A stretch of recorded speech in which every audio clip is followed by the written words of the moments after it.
buenas tardes. Vamos a continuar con el desarrollo del curso. A ver, hoy nos toca la semana 11 también, ¿no? Ya, igual, ¿no? Vamos a ver el impacto de la globalización en la Amazonía peruana. A ver, un momentito.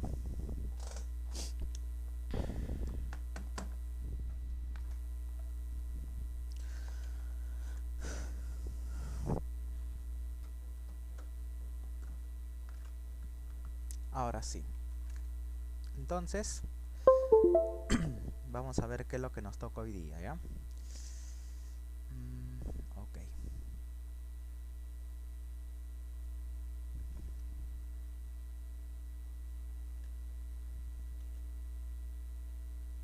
Ya está. Vamos a descargar esto.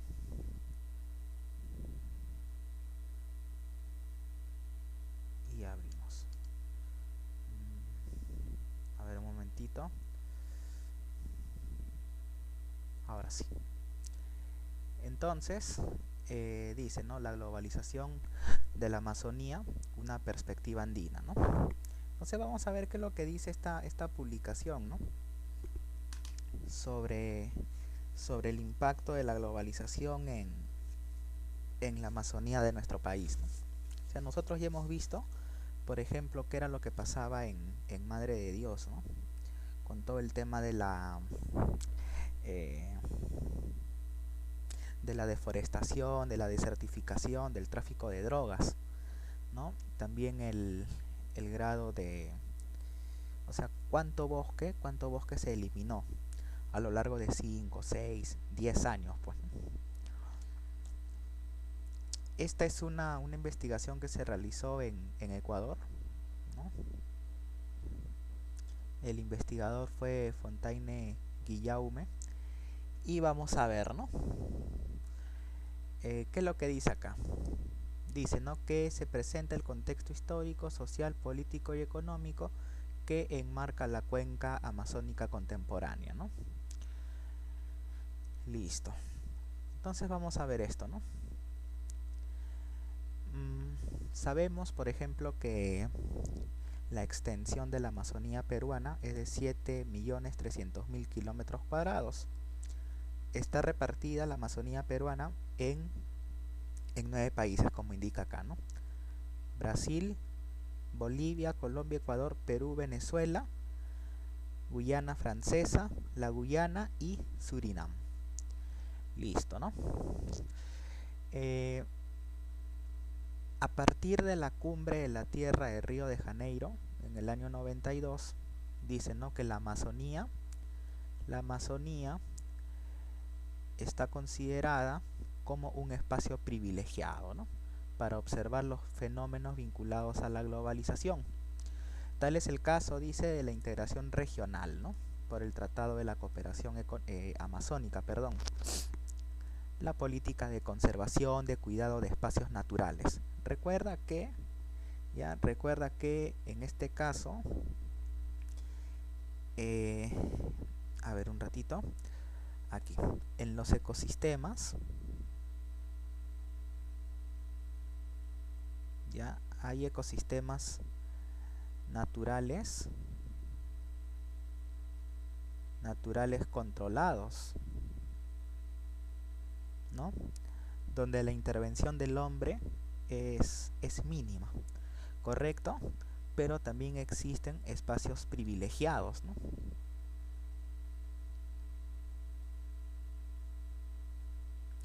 ¿Y por qué?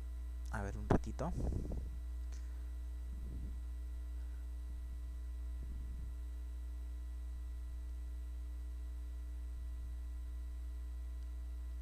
Ya está.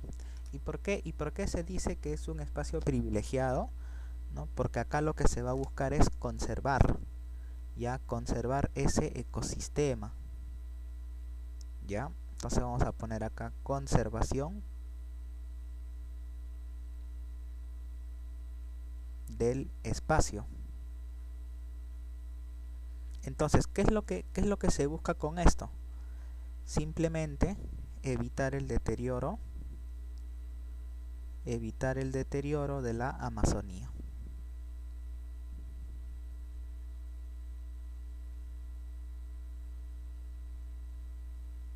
Perfecto, eso es lo que se busca, correcto. Por eso dice que en el tratado de, en la cumbre, perdón, de la Tierra, desarrollada en Río de Janeiro, en el año 92, la Amazonía peruana fue considerada como un espacio privilegiado, ¿no? Listo. También, también es un espacio privilegiado, ¿por qué? Porque las políticas van a buscar eh, conservar el espacio, ¿sí? Los espacios naturales. Pero ¿de qué lo va a proteger? Lo va a proteger de la inserción de mercados, del desarrollo de mercados por parte de la gente, ¿no? También, también se le va a proteger de qué cosa? De la invasión. ¿Por qué? Porque hay regiones del país que son inhabitables, ¿no? Y pueden llegar personas de distintas partes del país, ¿no? Y cogen cierta porción de la tierra, ¿no? Y ahí ponen sus viviendas y todo lo demás. Pero estos espacios en particular, ¿no? Van a ser protegidos en ese aspecto. O sea, va a ser ilegal poner una vivienda en esos lugares, ¿no? Asimismo, no se van a poder realizar actividades económicas, ningún tipo de actividad, como indica acá, ¿no?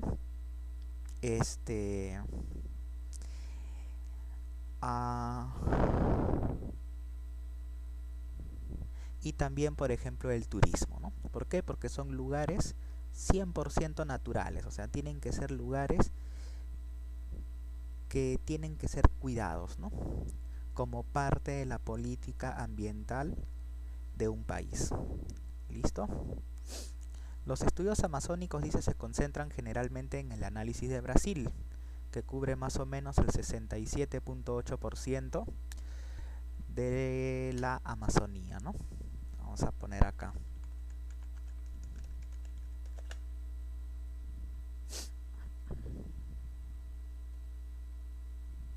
Ahí está, ¿no?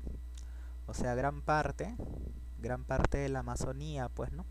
Abarca estos países, pues, ¿no? En su mayoría, pues, está acá Brasil, ¿no? Está Brasil, un poquito de Bolivia, ¿no? Perú, Ecuador, Colombia, Venezuela, Surinam, Guyana y Guyana Francesa, ¿no? Listo. Pero podemos observar, ¿no? Que la Amazonía, pues, está más concentrada en ¿dónde? En la República Federal de Brasil, pues, ¿no? Listo, ¿no? Por acá tenemos también otra imagen, ¿no?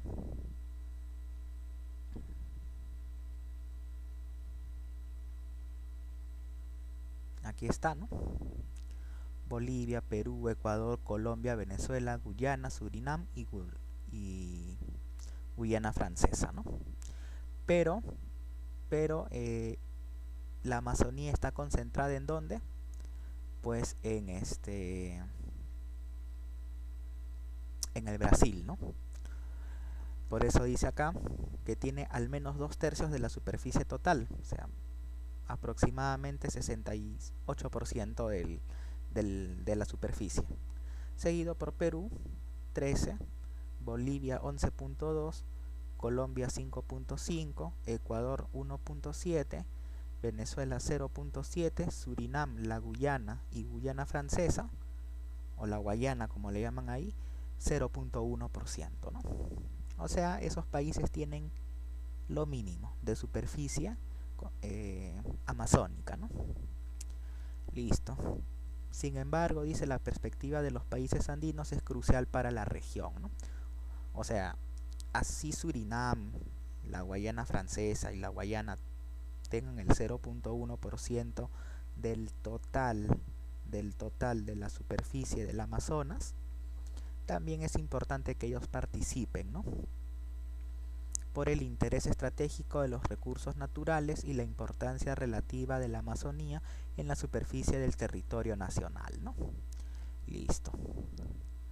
Pero así como Brasil tiene, ¿no? Abarca más territorio de la Amazonía peruana, el bosque amazónico, constituye la mayor parte del territorio en Bolivia y en el Perú, ¿no? Aquí también tenemos, es relativamente importante en el Ecuador. ¿Por qué? Porque el 45% de la superficie del Ecuador está compuesta por la Amazonía. En el caso de nuestro país es 75%, ¿no? Y es más, lo podemos ver acá en la imagen, ¿no? Abarca casi todo el Perú, ¿no? Listo. Y en Colombia, pues, ¿no? 36%, ¿no? Casi un poco más de la tercera parte, ¿no? de la superficie de Colombia. Listo. En estos años, ¿no? La población de la cuenca amazónica, dice, representa hoy 30 millones de habitantes. O sea, podemos ver, ¿no? que hay una buena cantidad de personas que viven en la Amazonía en general, no solo en nuestro país, ¿no? sino también en los otros 8 países, ¿no? Listo. Y se concentra mayoritariamente en zonas urbanas. Listo. La población urbana, dice, alcanza el 68% en Brasil, seguido por Venezuela, 64.8%, Bolivia, Perú, Colombia y Ecuador. Ya está. Entonces aquí más que todo te está hablando de qué cosa, de la extensión, ¿no? de la superficie de la Amazonía, ¿no? y cuáles son los países más representativos, ¿no? Aquellos países que contienen una mayor superficie de la Amazonía peruana, ¿no? en su respectiva soberanía, ¿no? Correcto. Dice, ¿no? de una conquista a otra, también es importante. ¿Por qué? Porque recuerda que la globalización, o sea, hablar de globalización o hablar de la historia de la Amazonía, no solo es hablar pues de lo que ha ocurrido en los últimos 100 años, pues, ¿no? sino tenemos que ir más atrás, ¿no? ya desde la época del virreinato, etcétera, ¿no? la época incaica también.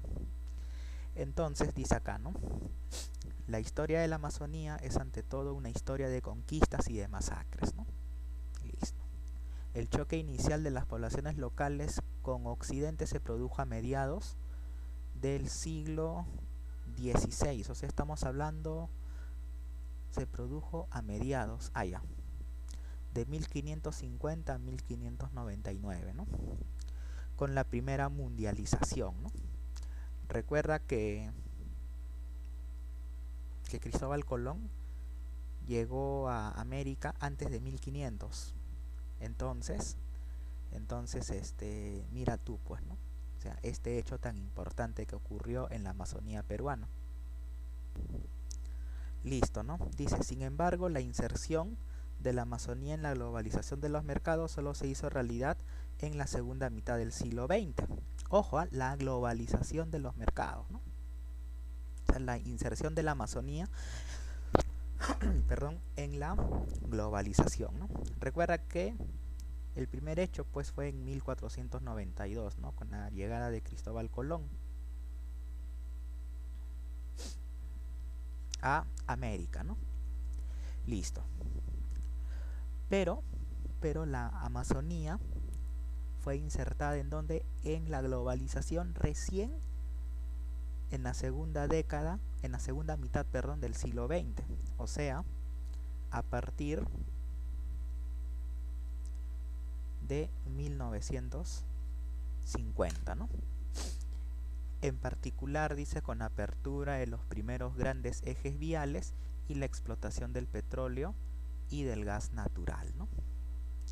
O sea que en ese entonces se descubrió, se podría decir, ¿no? o se encontró ese potencial de la Amazonía, ¿no? y ese fue el motivo por el cual pues la Amazonía peruana o la Amazonía en general, ¿no? se insertó en la globalización de los mercados, ¿no? Entonces yo te podría preguntar, ¿no? más o menos a mitad de qué siglo, ¿no? la Amazonía se insertó en la globalización de los mercados, ¿no? ¿Y cuál fue el hecho? Pues la explotación del petróleo y del gas natural. Listo. El tiempo de las misiones y de la esclavitud. Listo, vamos a ver acá qué es lo que dice. La preponderancia de Brasil en la región amazónica se generó desde el descubrimiento del Nuevo Mundo por los europeos, ¿no? Ya sabemos, en 1492, que fue la llegada, ¿no?, de Cristóbal Colón, de cuando el Papa Alejandro VI estableció una línea divisoria entre las posesiones portuguesas y las españolas. Claro, recuerda, ¿no?, que Portugal también estuvo interesado, ¿no? Es por eso que de todos los países, bueno, a ver,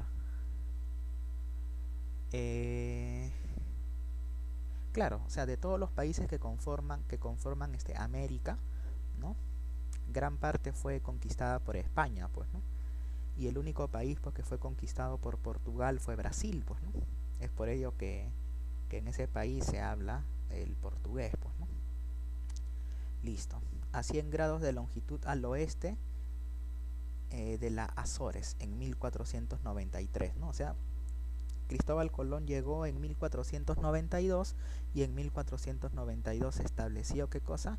La línea divisoria, ¿no?, entre las posesiones portuguesas y las españolas. Listo, ¿no? Dice, las primeras expediciones empezaron en 1538 con Gonzalo Díaz de Piñeda, ¿no?, a lo largo del río Napo, en busca de oro y canela. Ahí está, ¿no? O sea, vemos que en Europa, ¿no?, se preocuparon bastante por qué cosa, por las reservas de oro, plata y otros recursos, pues, ¿no?, que al momento de descubrir América, ¿no?, encontraron en este continente gran potencial, pues, ¿no?, y grandes reservas de recursos de recursos naturales, pues, ¿no?, que podían perdón, que podían ayudar, pues, o servir a esos países.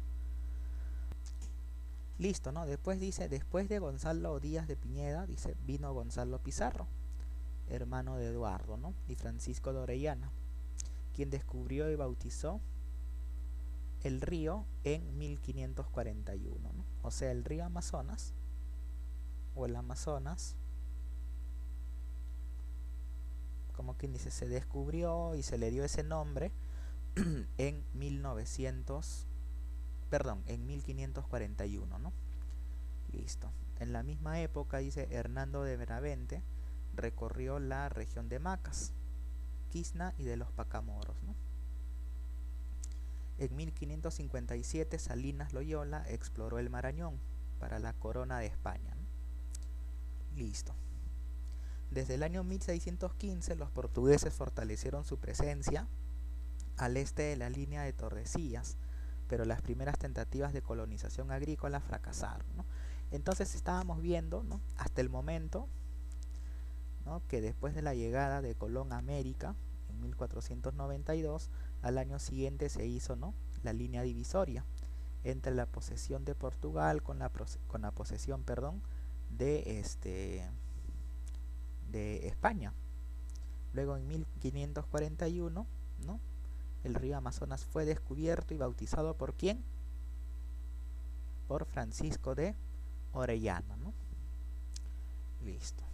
Entonces esos son hechos icónicos, ¿no?, hechos históricos que uno debe quizás conocer, ¿no? Sería bueno que uno pueda conocer.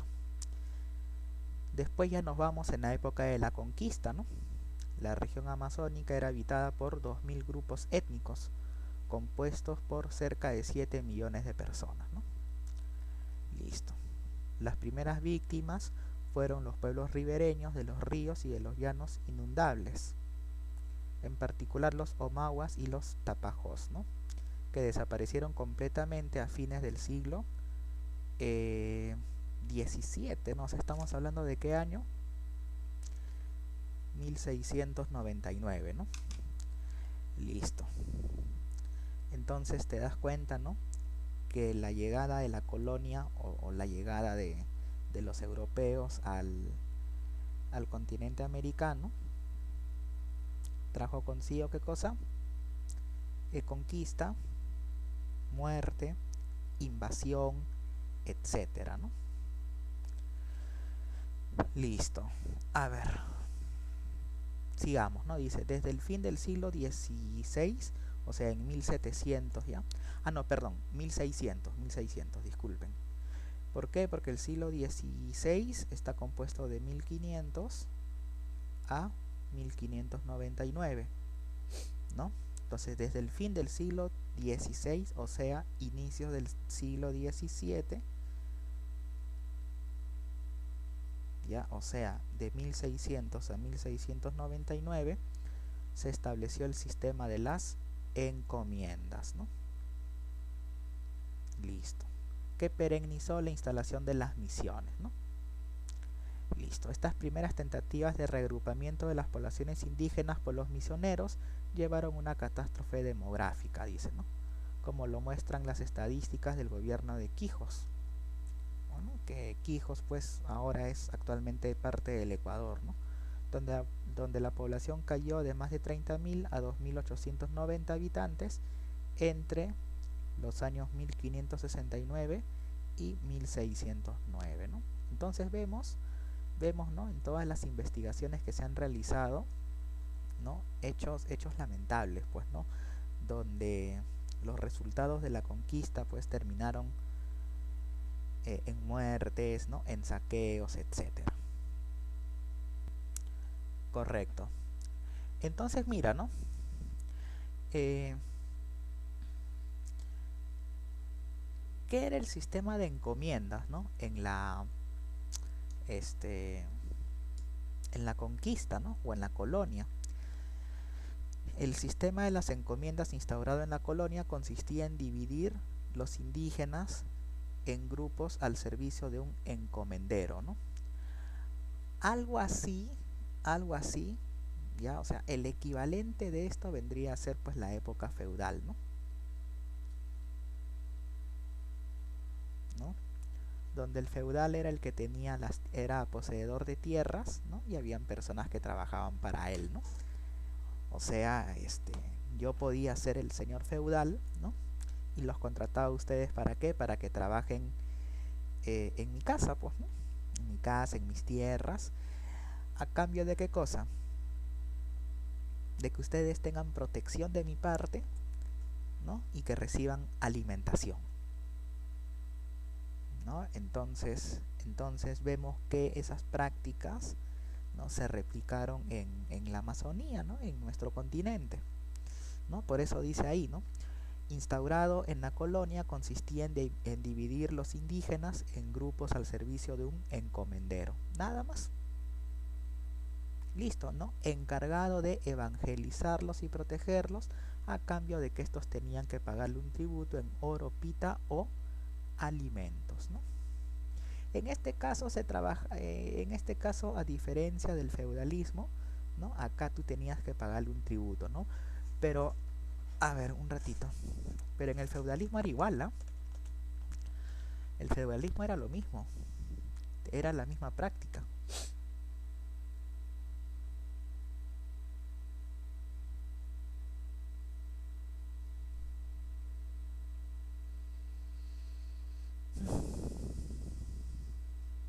Claro, como ves acá, ¿no? La fuente de riqueza estaba en la propiedad de la tierra, ¿no? Que estaba a manos de los señores feudales. ¿Qué más? A ver.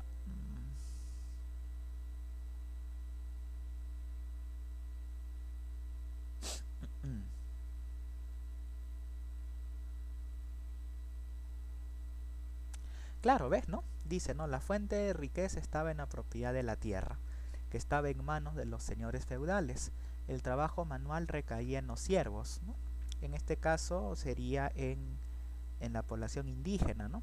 En el caso de la Amazonía antigua, ¿no? El trabajo manual recaía en los siervos que trabajaban las tierras y pagaban tributos, perdón, a los señores, ¿no? Entonces te das cuenta que esto del encomendero, ¿no? Es un equivalente al feudalismo, ¿no? O sea que el feudalismo sí se ejecutó o sí se llevó a la práctica, ¿no? En nuestro continente.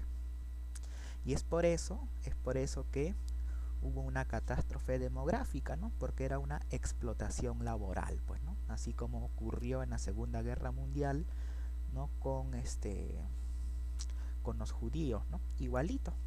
Persona que ya no servía era llevada a los campos de exterminio y era eliminado, ¿no? Listo. Igualito pasaba acá, ¿no? Explotación al 100%, ¿no? Ya está.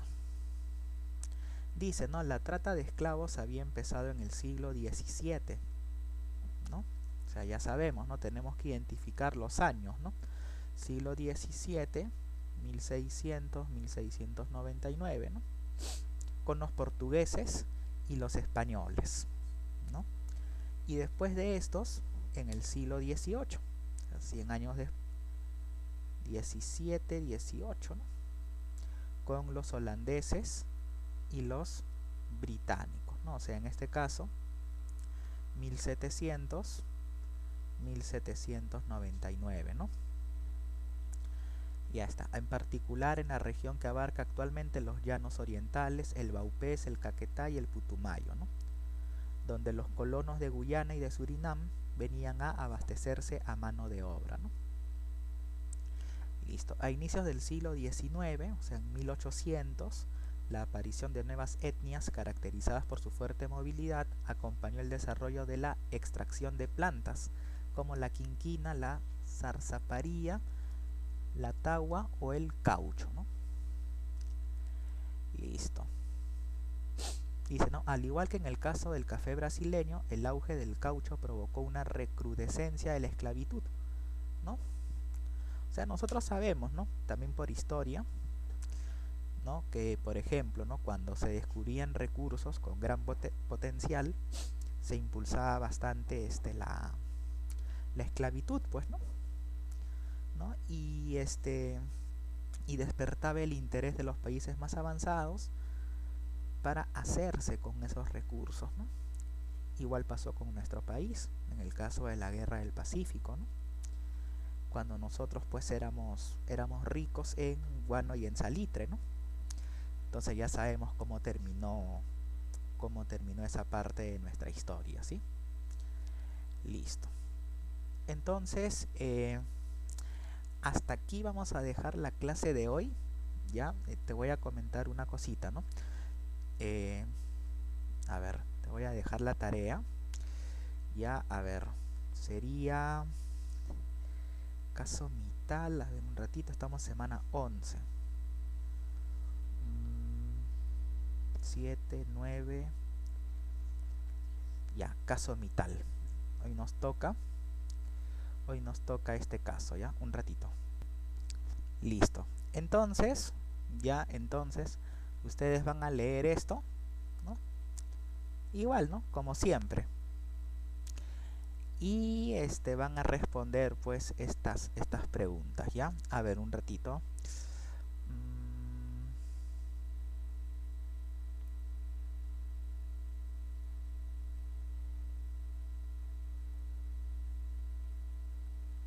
Ya. Ok. En esta oportunidad ya la pregunta 5 no va a ser respondido. Entonces van a tener estas 4 preguntas ya para responder. Y ya a partir de la siguiente semana, correcto, ya estamos entrando a la última parte del curso, ¿no? Ya nos quedarían 4 semanas, 12, 13, 14, 15, ¿no? Y después vendría ya el examen final, ¿no? Ya a partir de la siguiente semana, a ver un ratito, a partir de la siguiente semana nos está tocando, a ver, el desarrollo de la nueva ruralidad en la Amazonía peruana y sus desafíos, ¿no? Aquí ya vamos a ver otros temas, ¿no? Igualito, les dejaré un par de trabajos más y ahí ya estaríamos terminando con el curso, ¿ya? Listo. Entonces, eso sería todo. Ya, más bien, muchas gracias por su tiempo, por su asistencia. Y cualquier cosa, me escriben al correo o a mi número y yo con gusto los voy a atender, ¿sí? Listo. Muchas gracias. Hasta luego.